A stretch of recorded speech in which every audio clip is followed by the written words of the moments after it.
Garuda Express, an international courier service.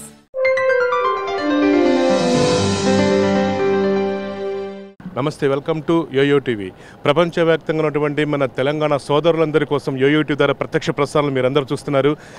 ఇది నభూతో నా భవిష్యత్ అన్న రీతిలో వరంగల్ పట్టణంలో తెలంగాణ రాష్ట్రం నుంచి అన్ని జిల్లాల నుంచి లక్షలాది మందిగా ఇది ఒక కుటుంబ సభల అందరూ తరలి వస్తున్నారు. దీనికి సంబంధించి ఎలా ఏర్పాట్లు జరుగుతున్నాయి, ఈ సభ ముఖ్య ఉద్దేశం ఏంటి, ఒకసారి మనం తెలుసుకుందాం. ఈటెల రాజేంద్ర గారు మనతో ఉన్నారు. నమస్కారం రాజేంద్ర గారు. నమస్కారం. ఈ సభ 3 సంవత్సరాల ప్రభుత్వ పనితీరు, దాని ఫలాలు ప్రజలు అందుకున్న తర్వాత జరుగుతున్న సభ కాబట్టి ఈ సభకి ప్రాముఖ్యత ఉంది. తెలంగాణ రాష్ట్ర ఉద్యమాన్ని నడుపుతున్న సందర్భంలో ప్రజలకు అప్పుడు గొప్ప విశ్వాసం లేకుండే, కానీ రాష్ట్రాన్ని సాధించుకున్నాం. వాళ్ళ ఆశీర్వాదంతో ప్రభుత్వాన్ని కూడా సాధించుకున్నాం. కాబట్టి సాధించుకున్న ప్రభుత్వం కొత్తదే అయినా చిన్న రాష్ట్రమే అయినప్పటికీ దేశంలోనే అనేక గొప్ప గొప్ప నిర్ణయాలు చేసి ప్రజల హృదయాలను ఆకట్టుకున్నటువంటి ప్రభుత్వం ఈ ప్రభుత్వం. దేశ చిత్రపటం మీద తెలంగాణ రాష్ట్రం ఒక గొప్ప రాష్ట్రమని, ఒక విజన్ ఉన్న రాష్ట్రం అని చెప్పి గౌరవ ముఖ్యమంత్రి గారు ప్రజారంజకంగా పరిపాలిస్తున్నటువంటి భావన కలిగిన ప్రభుత్వం. కాబట్టి ఇవాళ ఈ సభ ద్వారా ప్రజలకి ప్రభుత్వానికి వారధులుగా ఉన్న వాళ్ళు మా కార్యకర్తలు, మా పార్టీ నాయకులు. కాబట్టి వారికి ఒక దశను నిర్దేశించేటువంటి గొప్ప చారిత్రక సన్నివేశమే ఈ సభగా మేము భావిస్తూ ఉన్నాం. ఈ సభ కని విని ఎరగని రీతిలో జరగబోతూ ఉంది.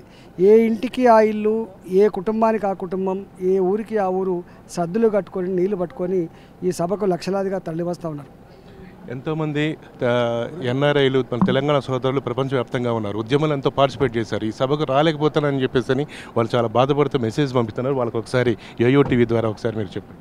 ఆనాటి తెలంగాణ ఉద్యమంలో వాళ్ళ సంఘీభావం కానీ, వాళ్ళ అన్ని రకాల సహాయ సహకారాలు కానీ మాకు అందించారు. ఇవాళ రాష్ట్రం కూడా గొప్పగా ముందుకు పోతున్న సందర్భంలో వాళ్ళు కూడా కొంచెం గొప్పగా పొంగిపోయేటువంటి ఆస్కారం ఉన్నది. ఈ రాష్ట్రాన్ని సవ్యంగా నడపడంలో, ఈ రాష్ట్రాన్ని ముందు తీసుకోవడంలో వారి వంతు సహకారం కూడా తప్పకుండా తీసుకుంటామని, ఎల్లవేళ్ళ ఈ మాతృభూమి పట్ల, ఈ మట్టి పట్ల, తెలంగాణ రాష్ట్రం పట్ల అప్రమత్తతో మంచి ఆదర్శవంతమైనటువంటి సూచనలు సలహాలు ఇవ్వాలని చెప్పి కోరుతాం. Thank you.